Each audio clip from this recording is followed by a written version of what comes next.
I am not going to lie, it has been quite the week.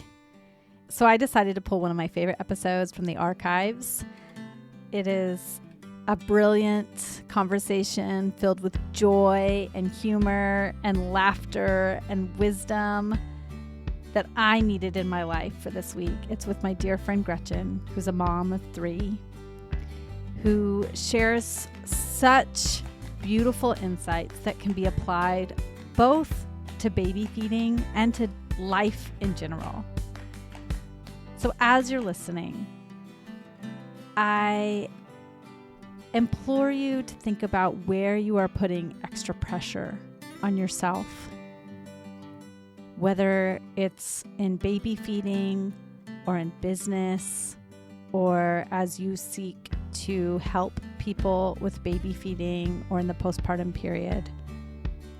And how can you insert a little bit of Gretchen's can-do attitude into your endeavors?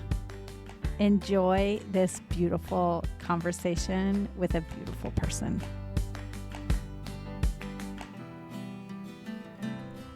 When I began breastfeeding, I was blindsided by how difficult it was.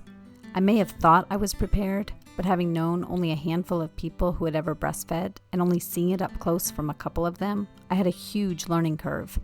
Since then, I've become a doula, a lactation consultant, and a childbirth educator.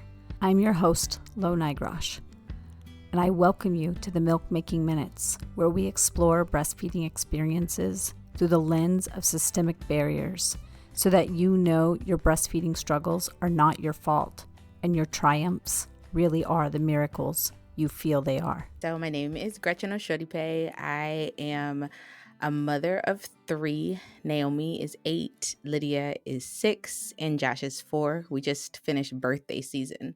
So all of my kids are almost exactly 2 years apart. Wow. Within a span of May to March are all of their birthdays. Yeah. And I'm married to my husband, Sam. We've been together for 11 years, been married for 10. Sam is Nigerian, so our last name, Oshodipe, is Yoruba.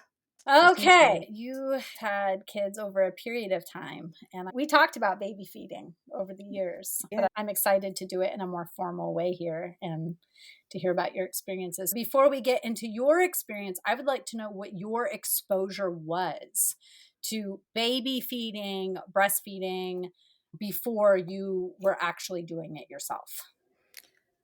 I don't remember having a great deal of exposure to it. I have a best friend who had a baby our senior year of high school, and she nursed her son, I want to say for 2 years. Oh, wow. And we were 17, Wow. 18. So I was Mhm. like, what are you doing? Are you Uh-huh. supposed to be doing it like that? It was very ignorant. And I feel so bad now. I think we talked about it possibly, but she was young too. So it was, I got to see, I got to see her nurse, and I got to see that. But other than that, probably there was like a huge gap in time between like my senior year of high school and probably the next person that I think I had exposure to who was nursing was a really good friend of mine, and that was in my 20s. Okay. That was in my like my mid 20s. But yeah, my mother nursed. She nursed all 4 of us. So I'm the oldest of 4, and she breastfed all 4 of us, and I knew that was a thing to do and just felt very comfortable with the idea of it.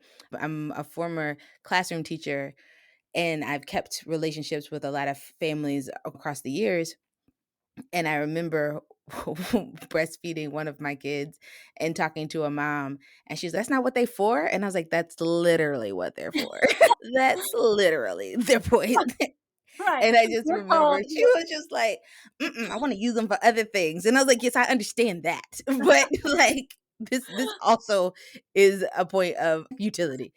So I even while it had been a gap, I think probably in between the high school kind of exposure to nursing and then having a historical knowledge of women in my family breastfed, or Mhm. my mom did. I don't know about her mom and stuff like that, but I know my mom did. Mhm. And then I would say my 20s was, like, not seeing Mm, breasts as for babies, mm. but then as soon as I got pregnant, I just knew that was going to be a part of our story. Okay, Lo here dropping in for just a second. Are you already hearing Gretchen's confidence and wondering how you can gain a little bit of confidence in your life? Well, everybody gains confidence in different ways. But if you're looking for a starting place, I recommend you check out the podcast Meditation Mama. Kelly Smith was a guest on my podcast, and she is the founder of Meditation Mama. She creates all the meditations there, and it's a great place to get grounded, to tune in to that inner voice that knows what you really want in life, and to start a meditation practice. So go ahead and check it out. I'll have it linked in the show notes. I love the story about your best friend having a baby at 17 in high school. Did Mhm. she go back to school after having her baby? She never stopped. Like, she's a Okay. professor. Wow, that's a Yeah, fact. she's a history professor. And So, now yeah. her kids are, like, grown, at least one of them. Yeah. And did she pump while at school? Or was there a hard to bring the baby? I don't know a lot about she had a lot of family support, and so Okay. I don't know a lot about, like, how she negotiated and navigated college, Mhm. but I know she nursed Marcus for a Okay. long time, and I Yeah. remember her saying, "You just don't know when you're gonna have another baby, and this is special, and this is precious." So, not really anxious to transition, so Yeah. I didn't get it then, but I get it now. Yeah. Yeah, that's amazing. Okay, so then you had some exposure, but then there was a big gap because Mhm. we just don't see people feeding babies. I feel like that's pretty common unless you just have tons of friends and family members who are breastfeeding all the time. We really don't see it. Especially, like, at that age, like, Mhm. you're young 20s, like, you're in Right, college, right. so unless yeah, people weren't having I don't think people have babies as young as much. So you had some knowledge. By the time you got pregnant and were now planning your birthing and pregnancy and baby experiences, did you read any books about breastfeeding? Did you take a class? Did you prepare in any way? Or did you just expect that you were going to be able to do I took class. it? It's so funny, it's like 'cause I just in preparation for this, I, like, glanced over and looked at my daughter, and I was just like, "God, that was 8, 9 years ago. You're a Yeah. grown woman." But I know we did all of the standard hospital-based prenatal care things. I think there was a separate breastfeeding class, but our insurance had I'm originally from Tennessee, so I delivered my first child in Tennessee, and then we moved to Connecticut and delivered my last 2 up in Connecticut. Mm, And also, I was high risk. I kept having high blood pressure towards the end of my pregnancies. mhm. And I say, that's out of order No, information, that's fine. but Yeah. one of the ththings that was interesting was, like, when I first our first pregnancy, Naomi, I had 2 miscarriages before Nay, I did and not know so that. oh, yeah. Mm, I had 2 miscarriages before Naomi,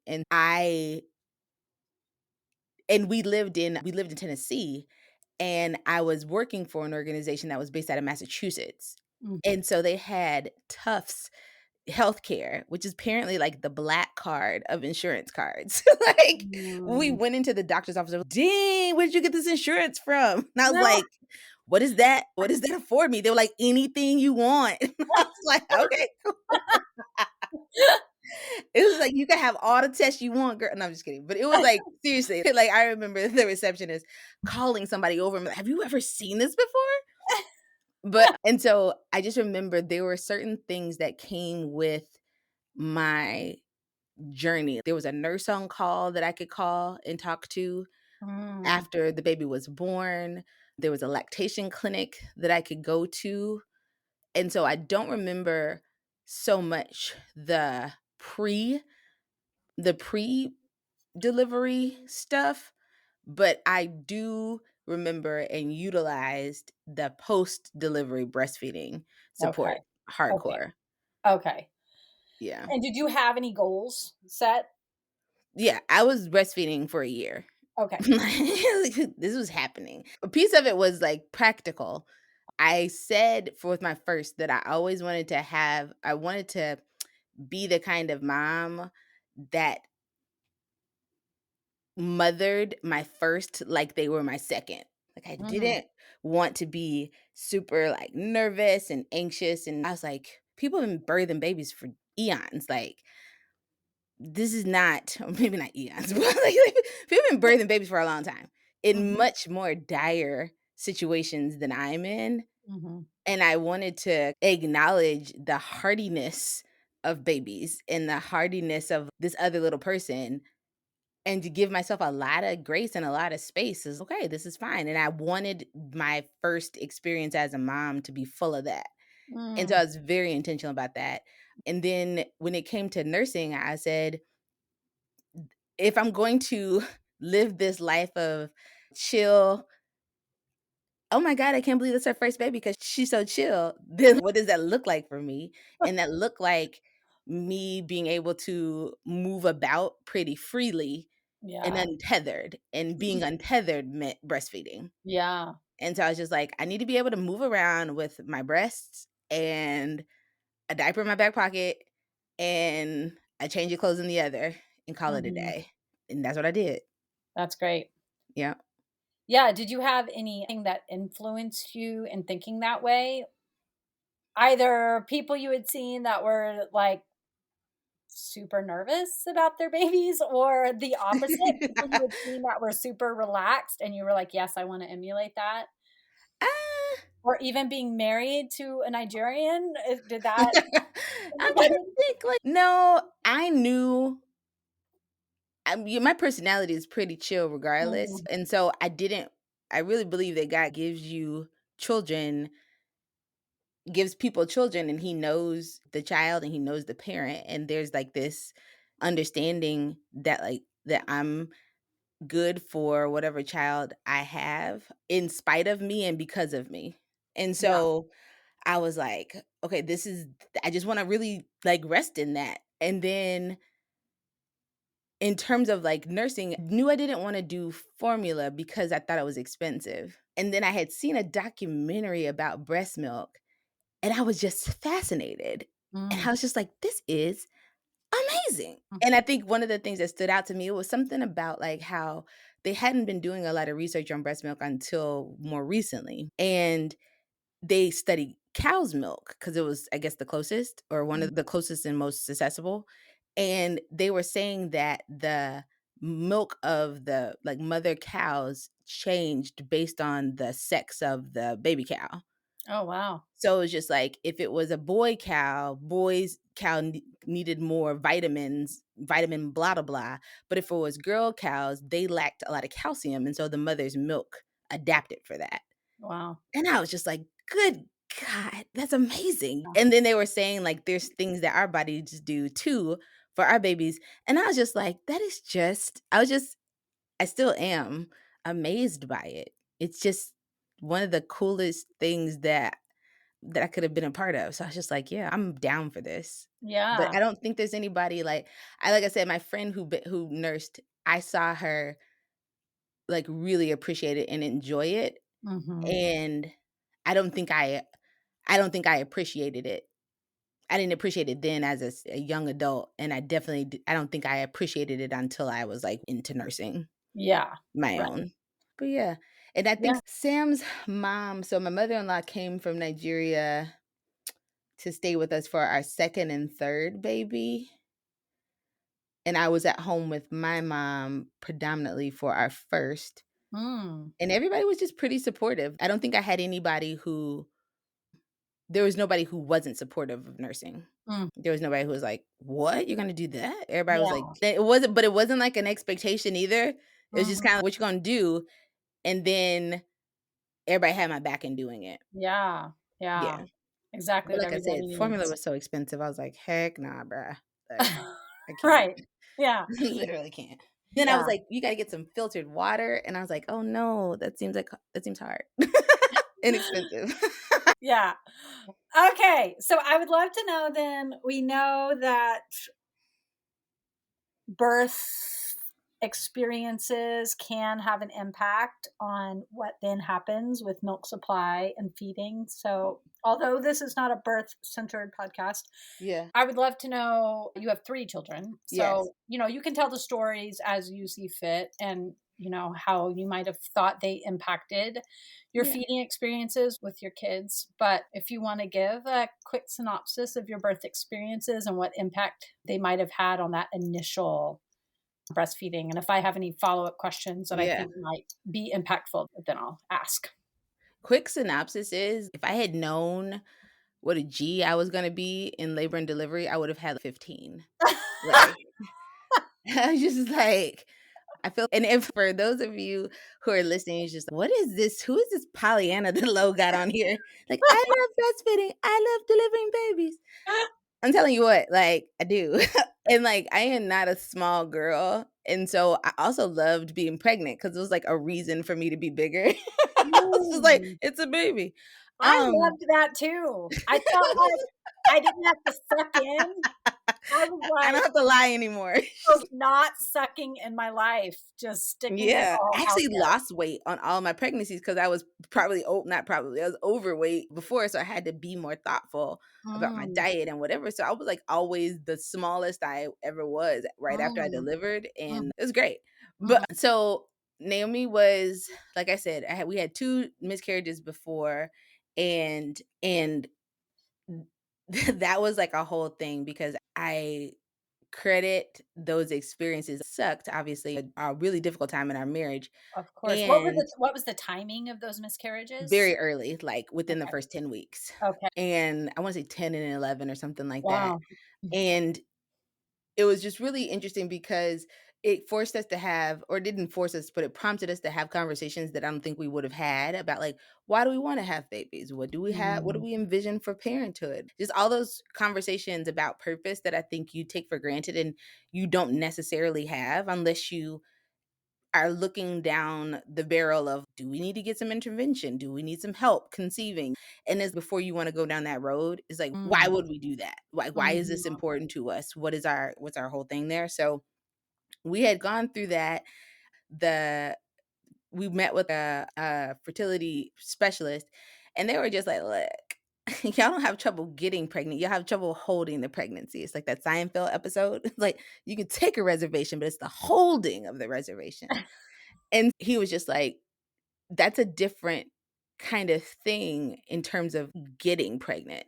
Because, like, we're really good at helping people get pregnant, but the holding of the pregnancy is a whole different situation. Mm, And he was like, "We just know what babies, maybe there's a blood clotting issue, but, like, it's like grasping at straws at this point." mm, And with Naomi's pregnancy, there was, I think I took some stuff for blood thinning because years later, my OBGYN, when I moved up here, she said, she was just like, "I feel like a lot of the things you did were prophylactic," right? She was just like, "You had 2 back-to-back miscarriages, and, like, you needed to do something different. Like, it needed to seem like you were doing something to respond to this."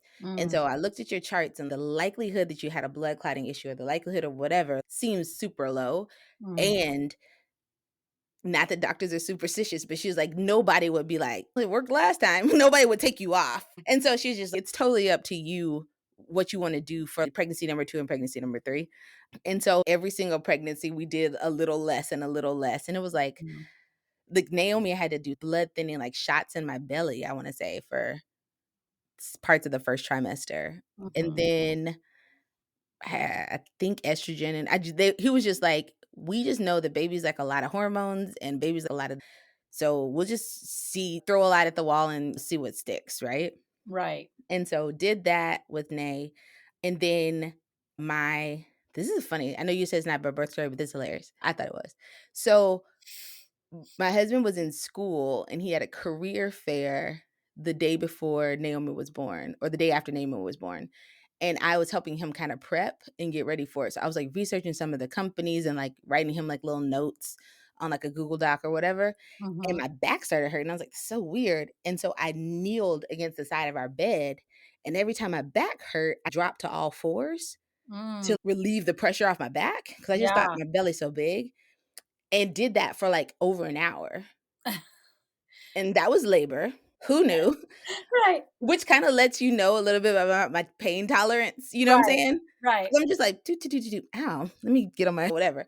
Right. And so I went to the kitchen and my water broke. But I wasn't Mm. sure, and so I woke my husband up, and I was just like, "Hey, either my water broke or I peed on myself." And he's just Mhm. like, "Cool, cool, cool."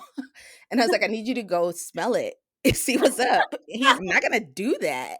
And I was just like, "Dude, you never do anything." So I do what any grown 32-year-old woman does. I call my mama. I was like, "Mom, I either peed on myself or my water broke." And she's like, "Your water broke. We're on our way."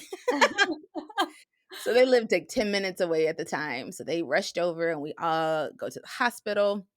They get to the hospital and the doctor's, he's an older man. He's been delivering babies for at least 40 years, definitely. Like Mhm. I'm like not even exaggerating because I think he delivered one of my mom's friend's children. Mm. And Dr. Tribute, shout out, he's the bomb. He was like, he met me there and he checked me and he's like, "Whoa, what's up?" He's like, he didn't say this. I'm paraphrasing because he didn't talk like this. But he was like, "Dang, your blood pressure." And I was just like, "Oh, am I gonna die?" And he was just like, That's not what you wanna hear your doctor say. he really didn't say that. But this is But all how you're things are interpreting it. Right. these are all how professional things are being translated in my mind. He probably said Right. something like, "It's higher than we." I'm sure he said something very professional and on Right. point. And I was just all I heard was like, "Dang, your blood pressure high." Ooh. And so he was like, "We need to get this baby out because that's the thing that's gonna bring your blood pressure down." I was like, "Cool." And so Uh-huh. they gave me Pitocin, and I didn't have an epidural because I was nervous about a needle in my back. Mm. We got there about 3-ish, and I think I was 5 centimeters when I got there, and Nay was born at 7. Oh, wow. Yeah. Quick Fast. labor. Yeah. We like, yeah, it was me and my husband and I, like, we shine in the delivery room. Like, nurses were like, "Oh my gosh." I was like, "I know, right?" Like, we had no idea that it was in us and that was, like, one of our places, which is why I kept being like, "Are we done?" And he's Gretchen, we cannot keep just having babies for, like, singular moments around Right. For those delivery. 4 hours where Yeah. we shine. It's just that's not wise. And I was like, you never do anything." He was like, "That is just not smart." I was like, "Ah." But yeah.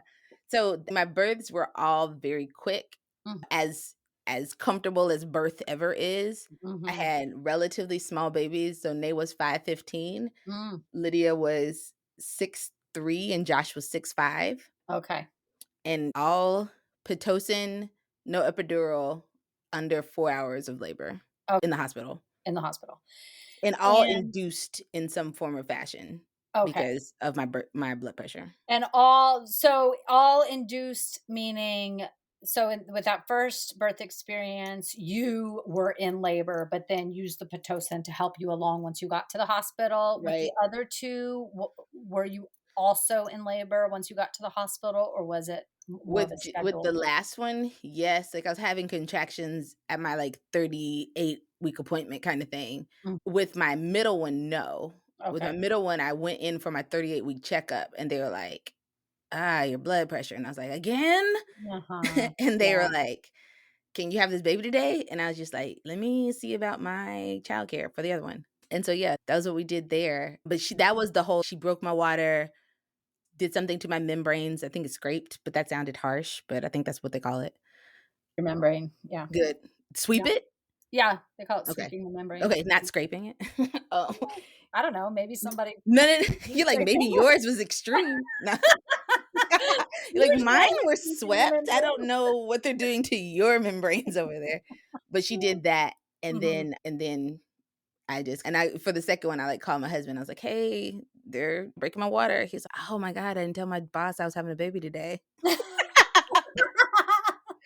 And I was like, "Oh, if it's anything like the other 2, if you don't leave now, you're gonna miss it." Uh-huh. So, I Yeah. get here. He was so funny. Okay. All right. So then tell me about the immediate postpartum experience. You have a baby, it's really Yeah. fast, 4 hours, and Yeah. you were in 2 different hospital systems, so Yeah. Tennessee and Connecticut. I Um, was and, like, I just and just so honored and just, like, overwhelmed by just being a part of it. You got this baby on you, you're like, "What?" So did they And put the baby on you immediately in all 3 cases? yes. Okay. To put the baby on me, I was at baby-friendly hospitals for all of it. So I Okay. delivered at, like, the women's hospital in Nashville and then at Yale here Mhm. in Connecticut, and they put the baby on me, did the whole thing, and then what I remember is in Nashville, I walked to my delivery room. I walked to my recovery room, Wow. and I was just like, "This is the b" like, I just gave birth, and I'm walking down the freaking hallway, Like, like, waving at this is people? 'cause I remember not too long before I gave birth, like, I just remember seeing people maybe at church or whatever who had given birth, and somehow in my head, I just was like, "Wow, I can't believe I see them out in the streets. What?" Mhm. And it's, like, Mhm. just amazing how quickly your body recovers from something that is just Mhm. so traumatic and such a big deal, but you're designed to do. Like, I feel like it's just amazing. So I walked to my recovery room and had a really nice Southern breakfast in Nay's case because she was born at 7 a.m. Mm. And yeah, for the other ones, I knew, like, Lydia, I felt like they were gonna admit me, so I got some lunch before I went. Uh-huh. And then Josh's was scheduled. Okay. Josh's was scheduled. Yeah. So the baby's on you. How long were the babies on you? Do you remember? Can you recall that? Ooh, Was it no. more like 20 minutes, more like an hour, more like 2 hours before the babies were taken away for weighing, I think measuring? they did it in the room. Uh-huh. I feel like But they did it in the room. yeah, they did it in the room, but how long before that? I How think long? I wanna say they stayed on my chest pretty long, and then we put them in the bassinet to wheel them down the hallway Mhm. for Nay, for the Okay. first one, and then I don't know. One of them had the last one, his blood sugar was weird, Okay. so they kept coming back and pricking his little foot, Mm. but I don't remember. Okay. And do you Yep. remember their first feedings, their first latches? Yes, I Okay. relied heavily on the nurses. I had really great nurses. I was surprised at how quickly you get comfortable with somebody else, like, literally picking your breast up and putting it in somebody else's mouth, and they just all did that really well. I think it didn't no matter how many times I had done it, and I had my kids relatively close, right? And so Mm. I had to get extra tutoring. And I went to a lactation consultant or somebody from church who was like a nurse came over to our house with every single child. Like, Mm. I focused on figuring out the latch and figuring out our positions and all that other stuff hardcore, I know, for the first 2 months of every kid. Mm. Like, I remember tears. I videotaped myself with Nay Oh. a couple of Mhm. times because I could not see what I was doing wrong. And Mm. I was like, "This doesn't work." I remember my husband, he actually was and, like, you just sometimes can't see certain like, I'm not necessarily spatially gifted or whatever, and it did not matter how many times somebody told me, "Bring your baby to your breast," I always tried to put my nipple in the baby's mouth, like a Yeah. straw. It Yeah. didn't matter how many times I saw there's, like, a video on the pump station that I watched over and over, and it was, like, for every single child, it took a couple of weeks at least for it to click. No, seriously, bring the baby to your breast instead of the Mm. opposite. And Mhm. whenever I didn't, I would end up with this weird latch and it'd be painful, but I did not stop. I always put my finger in the side of their mouth and tried again. I fortunately was not that deterred when the baby was fussy. Like, if the baby was crying, it's like, "Oh, I'm so frustrated," or whatever. I was just like, "This is what babies do. I will be frustrated too, but, like, I am the only food source, so don't put pressure on yourself, Gretchen, just figure out how to do it." I was Mhm. very calm about that, Yeah. and I think I was only, like, worried because like, sometimes you'll start, like, expressing milk while you're trying to get it because you're, like, Mm. you're let down, and that always messed me up because I didn't have a good Mm. grip, but other than that, like, every Cheryl came over, She was a nurse from my church and she was a lactation consultant. She came and helped me with my latch for Lydia. And Miss Mimico came over. She was also a lady from church. She helped me with my latch for Josh and Lydia. Mm. And they all just made sure that I got it. And I just always felt, dang, I literally just did this. Like, why Yeah. am I struggling? Well, it's amazing the difference between nursing a 1-year-old and nursing a 2-day-old. Yeah, Like, yeah. you Uh-huh. kind of get how different it feels Yeah, yeah. from a bigger child to an itty bitty To a baby, and baby. each baby Yeah. is different. Their anatomy Mm-hmm. is different, their mouth is different, Yeah. they're learning too. Yep. So you said you got support in the hospital. Do you remember the days that your mature milk came in, like when it switched from colostrum to I have a journal. I could probably find it, but I kept the little journals that they gave us from the pediatrician's office, as well as like a milk log to try to see, like which side I nursed from and stuff like that until we got into a good rhythm. yeah, But I want to say 4 or 5 days, maybe. 4 or 5 days Does for that each of sound? them? Does that sound right? Yeah, Yeah, yeah, that's within maybe 4 or 5 days. Yeah, that sounds about right.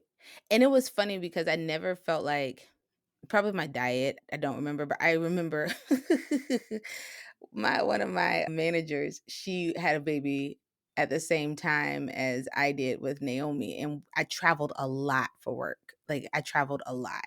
And that was one of the other reasons why I was so excited and just so in love with nursing is because I was constantly on the plane with a newborn Mm. and I saw people's eyes, like, when I got on, and I just was like, "Don't worry, I'm nursing." Yeah. Literally, like, every time I got off a plane, people were like, "Oh my gosh, I didn't Mm. even know a baby was on the flight." I was like, "Ah," Mhm. which I don't know if that's like a they meant it as a compliment, Right, but it's like, right. whatever. But it was I never felt scared. I Mhm, never felt, "Oh, this baby's gonna be fussy, and there's nothing I can do because we were nursing." So mhm. I was nursing. But I remember with my manager, she had a baby and we were both pumping and she put hers in the refrigerator and I looked at hers, I was like, "What?" And her milk looked like vitamin D, whole milk, and mine looked Mm. like skim next to hers. Mm. And she saw me Mhm. looking at her, she said, Gretchen, don't be trying to take my milk." I was like, "Nobody would want your milk. What are you talking about? Like, I would that's so why would I even want that?" But I totally did. Yeah, Well, our kids are gonna grow up so big and strong.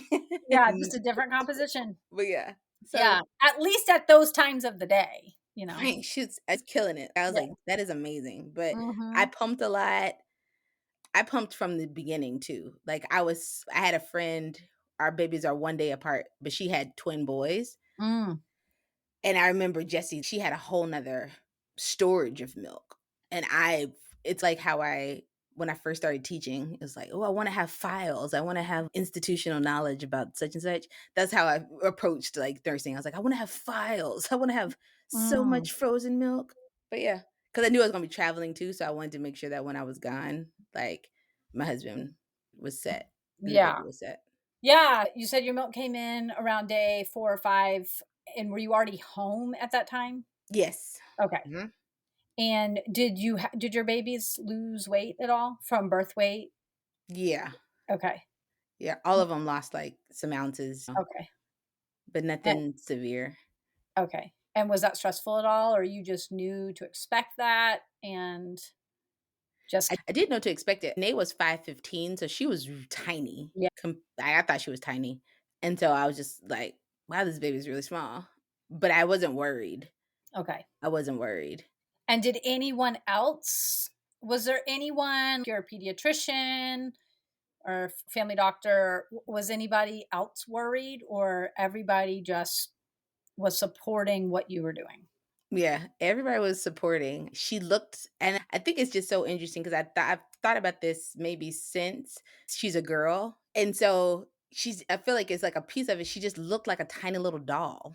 Mm. That's what people just used to say all the time. "Oh my gosh, she looks like a doll, she looks like a doll." And so I was just Mhm. wondering if she had been she was my husband's a smaller frame, and then my family's petite, and so, she was always a petite all of my kids. Josh was like on the regular, like the average kind of growth curve, but my girls are petite. I think they're Mhm. projected to be like 5'4" and 5'5". And so I think they just saw her as like this like petite little baby and nobody ever said anything. Okay, so no one was worried about the growth Mm-mm. curve. All right. Nope. And how did you know in those early days, like before your milk came in, Hmm. but your babies are still getting milk, it's just colostrum, it's that early milk. How Yeah. did you know that they were taking in milk and swallowing some amount of milk as you were waiting for that big for your mature milk to come in? I was Remember? really comforted by like what I had heard, like the science of like their bellies are the size of a nickel or a penny or whatever, right? Yeah. And Yeah. so that little bit that you gave them filled them up. I was like, Mhm. "Bet." Like, I am definitely one of not looking for problems. Mhm. I was like, "That's what you told me? That's what I believe. Cool, cool." Mhm. And unless there's a problem, like, I'm going to assume that everything's all good. And then when it came in and I wasn't sure because my latches weren't consistent, then that's when I went to the lactation consultant and they did the weigh before Mhm. and they did the way after of the feeding, and then that's how I benchmarked it. Yeah. Yep. Okay. And when they did those weighted feeds, that helped you just in between time to know, okay, yeah, we're good. I can tell from this pinpoint in time. I think That once I just assumed, like I said, I feel like that one of the themes of, like, my whole, journey is that I don't have to know, I don't have to understand everything. My body was designed for this. Like, it was designed for this baby, it's, like, the mystery of it all, even though there's Mhm. science to it, but the mystery Mhm. of it all just is what got me. And Mhm. so I didn't worry about the milk as much once I got my latch good. Okay. I was like, once she's latched and it's not painful, Mhm. then if I'm feeding at will, we're good to go. Yeah. And so then I didn't sweat any of the details around that. It was just like anytime she wanted to eat or he wanted to eat, then I fed. So that's Yeah. how I did it. Yeah. Now, Gretchen, you and I have talked a lot over the years about economic inequities that exist within education, where you and I have been involved in the education sector, and we know they exist within the birth world. And the support that Black women receive in the United States when it comes to both birth and lactation is documented as being different and Mhm. subpar Mhm. than what their middle class and rich white counterparts receive, and Mhm. even not rich and middle class. So I'm just wondering if you sought out care providers that you knew were going to listen to you and make sure that they took you seriously when you were making choices about feeding your babies, or if that just fell into place based on where you were in Nashville with Naomi. And then how did that work out for you as far as making sure that when you were seeking out care providers who listened to you and who were aligned with your goals as a Black woman in the United States, did you encounter any of those inequities, or not feeling listened to, or did you feel like for you that Yeah. wasn't a part of your experience? That wasn't a part of my experience. So my other best friend from high school is an OBGYN. And so she's a black woman. So I feel like earlier on in the pregnancy and just in general, I'd always not save my I was like, "I'll save my crazy for you," but I just ask, like, her anything. I also felt very safe. My doctor was an older white man, Mhm, very old school, like, very. Some mhm. of my girlfriends were like, "How did you how?" And I was just like, "I don't mind him. I think he's great, and I trust him." I didn't ever feel like he wasn't listening to me when his daughter when I lost one of the babies and I had to when we went to go to the checkup and there was no heartbeat for the ultrasound, like he and his daughter like held my hand and wept with me and prayed with me. Aw. You know what I'm saying? And so it was I trusted them and cared for them and I felt like they cared for me. Okay. And then in terms of nursing, like I said, I always had people from our church community, or like church community definitely, because those were the nurses that came over to our house after I delivered Yeah. and gave me like one-on-one sessions. You sought out people within your community that Yeah. you already trusted. Who And were and yeah, who were yeah, yeah, and who were that was their job. And exactly. so I was just like, "Yo, Yeah. like, I'm having trouble. This is not working." And they were Mhm. like, "I'll watch you. Let's try." And time again, they were like, "Quit trying to not bring your baby to your breast." Yeah. Yeah. Yeah. But yeah, I didn't experience that. And like I said, I also had access to being able to go to a lactation consultant. I also had Right. a job that I was working from home Right. 8 years ago. So, like, I could go to the lactation, but Exactly. then the first was I working in a school? I had just transitioned from working in a school though, but I am also, even when I was working in an office and you were there, like, I am I got more so even as I towards the end of having my all my children, but, like, I am militant about taking what is offered to me or due Mhm. me. So if they're Mhm. like, "You can have as many breaks as you want to pump," bet. You Right. know what I'm saying? Exactly. I took Right. that. You But if gotta we're having take a the meeting, like, I'm right. sitting there if we're having a meeting in the office and I didn't even ask for permission, I definitely took a apologize, or what's the phrase? Don't ask for permission, ask for yeah, I always took that route. It's like, "Oh, I'm Mhm. sorry, we this isn't bring your child to work day? I didn't know.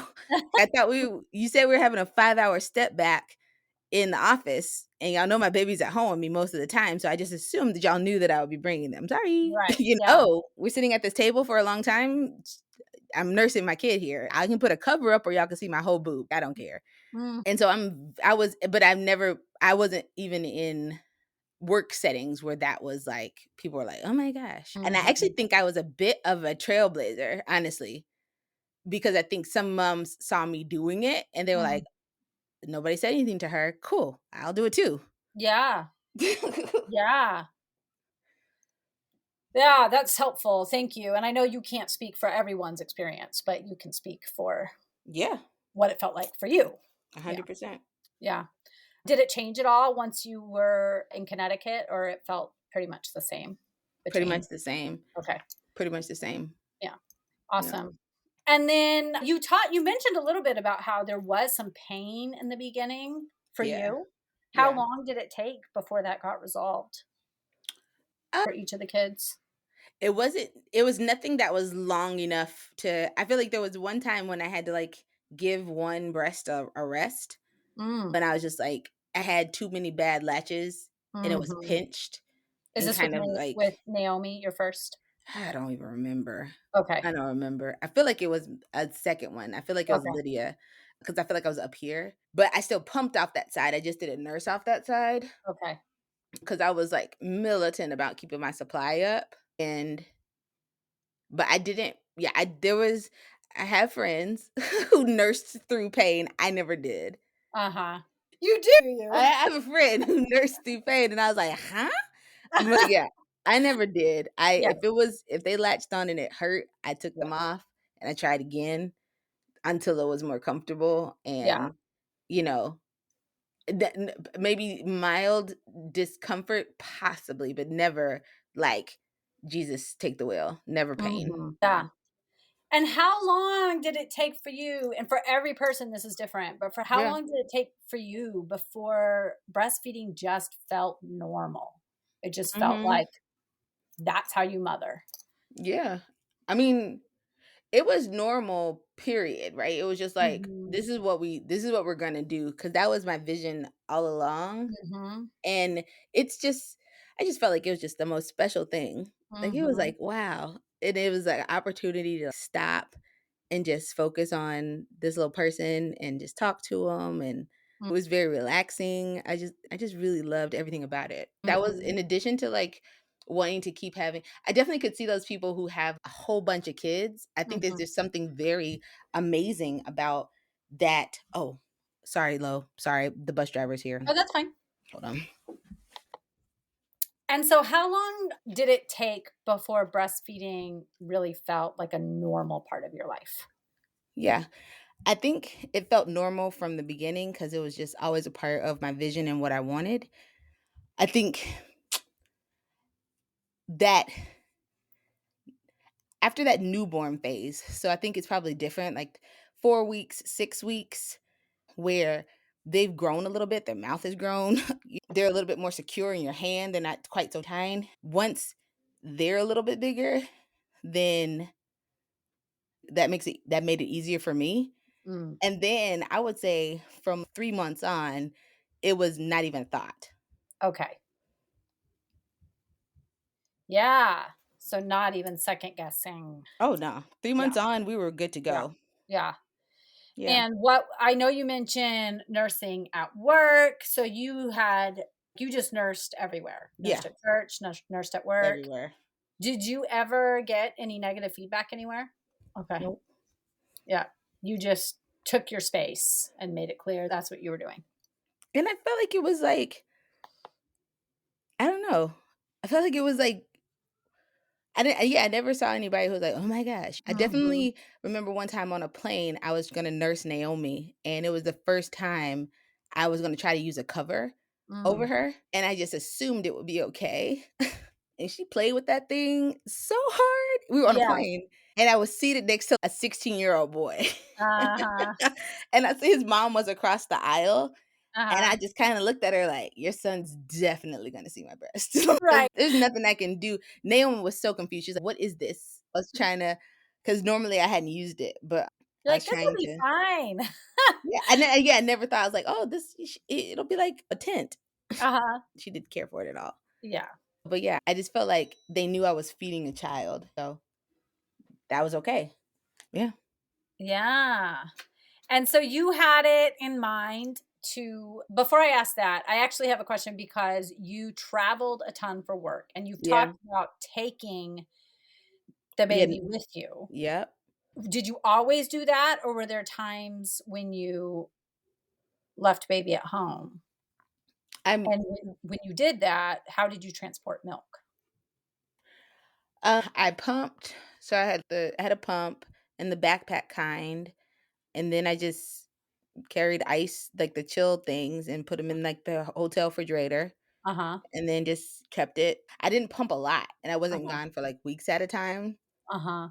and then I had milk frozen at home, so that was all good, Okay. and I was traveling, so I had moved to Connecticut, but I was doing a lot of work back in Nashville, so I was traveling back home, if you will, Okay. and so it was easy for me to travel with Naomi because, like, my mom was there when I was getting to where I was going, you know? Okay. So you had your mom Yeah, helping. yeah, yeah. And then anytime I traveled after that, like, I always was going somewhere where somebody was gonna watch a baby Okay. or somebody Okay. could fly with me, but that was, like, twice maybe. Okay. Yeah. All right. And so you would just when you were traveling back home with Mhm. milk, it would just be in a cooler, some sort of cooler with ice. Hopefully, right? Hopefully. It Yeah. was just, like, in a bag, and I wasn't traveling for more than 2 hours, Uh-huh. so I was like, Yeah. "This should be good. Yeah. We're And it good." usually is 8 Yeah. hours room temperature. It's usually fine. Yeah, I'm like, "We're good." Yeah. Yeah, okay. And so then you had it in mind to feed for a year. That was Mhm. your goal. So Yeah. tell me about what it as you started to introduce solids, what was that like? And then what was it like once you started to wean your kids? We introduced salads, like, for I don't even remember, like, maybe 6 whenever I don't even remember when you're supposed to, quote, unquote, but I think we probably did it pretty early for the first because we were just curious. What's going on? Weaning became a function of teeth for me, and then also, I personally have an aversion towards a child asking for my breast. So, we're a very talkative family, and I was just Uh-huh. like, "If you can ask and then, 'Mama, I want to nurse now,' then you need to get yourself you need to handle your own food situation." And so, all my kids started walking around, like, 11 months. Uh-huh. Didn't Yeah, 9 no, Nate started walking about 9 months. So, she started moving around 9, 10 months, and then about that time, we started, like, looking at each other, like, sideways, like, "Our time is coming to an end, my girl." because you think you're grown and I'm not like a sippy cup. And we had been already using those miracle cups. And so it was just very natural. One day it just didn't happen. And I was just like, huh, she's busy. Yeah. And for the last one, I had not nursed for 2 weeks and then I had a flight with him.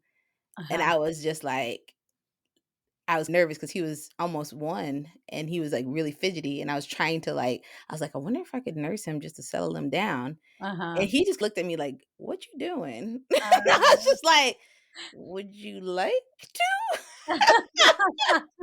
And he was just kind of, "I guess." It was the weirdest thing, and, like, I was so self-conscious at that point because I felt like Josh was huge at that point. So it was like a grown man, not really Uh-huh. a grown man, he was less than 1, but I just felt like he was big, Yeah. and he was Yeah. talking, he was, like, babbling a lot. Mhm. So I was just like, this Yeah. is against, but that was after that time, that was our last time because I was just Yeah. like, I don't feel even comfortable. Like, I feel weird. Yeah. It's funny how people have different sensibilities about that. He was Yeah, just, you I and feel I've like at also that talked point, he about could have been this. like, he literally could have just been like, Mama, for real? If he had said that, I would have been like, you're right. Like, he could have just said that. And I was like, Right. for real? Is this what we doing, my girl? And I'm like, you're right. I'm sorry. I shouldn't have tried to manipulate you into being quiet on this flight. So weird. Oh, that's so good. So funny. All of these experiences I think are so helpful. I think it's so good to hear the range. A podcast that just got released today, she breastfed her child until they were 5, and then to hear somebody else say, once the teeth happens, it's done for me. I think it's so important. The whole point of the milk making minutes is for people to feel that they can make the decisions that are right for them, Hmm. and that that breastfeeding can fit into their lives Yeah. and work for their family, and it Hmm. doesn't have to be a one size fits all approach. Percent. And so I love hearing the variety of stories that I'm getting. And I love the idea of you and Josh sitting there, wow, this is weird. Like, girl, stop. Like, I'm sorry. Yeah. So as we wrap up here, can you think of just a favorite memory or a favorite sensation when it comes to feeding your babies that you'll hold with you when you're an old lady in the nursing home and you're thinking about those times? Do you hold those memories? Do you? I don't know if I hold a memory, but I do hold, and I, like I said, I think it's one of the reasons why I never consider, I taught elementary, upper elementary. And Mhm, so I never consider myself like a baby person, mhm, but I just hold feeling very powerful and very capable, and just very important mm, for a long time in a way that like was very special. And I mhm. was just like, this Yeah. matters and it's a sacrifice, but it's also very joyful. And I feel Mm, like that is just what sums up parenting for me. I felt like breastfeeding was like one of my first kind of hurdles as a mom. Do you really get that this is not about you anymore? Do you really mhm, get that like you're gonna have to talk to lactation consultants and do you get this? And I was like, I do, I do. And then it mhm, was like as I made those sacrifices and as I pursued this vision of what I thought was best for me and my kid, it was a sacrifice, but it was also very joyful. And mm, I'm very passionate about like supporting new moms. Like one of my neighbors was having trouble nursing her and she called and I went over there and it was just like so nice to be able to like help her get her mhm, latch together and hold her baby while she mhm, took a shower, like all the things that like mhm. moms do for each other. It's just a very special time, one that I do not take for granted. Yeah, And I hope I can help as many people find like joy and balance as they try to nurse as I yeah, can. yeah, that's amazing. And then finally, where can people find you? What are you up to? Oh, so I started an organization called Co-Teach, and we support families with at-home learning and partnering with educators and community members and folks who are just helping them help their child, help them Mm, educate their child, help them nurture their child holistically as a learner. And so you can find me at Co-Teach, like we are co-teaching our children, mm, coteach.org. mm. And yeah. Great. Awesome. My millions of listeners will flock to co-teach to get support because you're amazing at it. Yeah. Thank you so much. I appreciate it. This has been so fun. Awesome. It has been. Thanks, Gretchen. Thank you, love. If this conversation was exactly what you needed in your life, please let me know by joining the Milk Making Minutes community group on Facebook and just telling me there. Gretchen really knows how to calm a person's nerves and help them feel like, yeah, I've got this. I can do it, no matter what situation you're facing. So if you would like to reach out to her for services regarding your child's education, I highly recommend you check out Co-Teach. It's a really great organization. She works a lot with both individual families and with entire school districts because they have seen what a difference she can make. And if you are somebody who thinks, you know what, I need a little bit of extra help navigating questions around feeding my child, I would love to be that support for you. So you can find all of my information at www.quabbinbirthservices.com.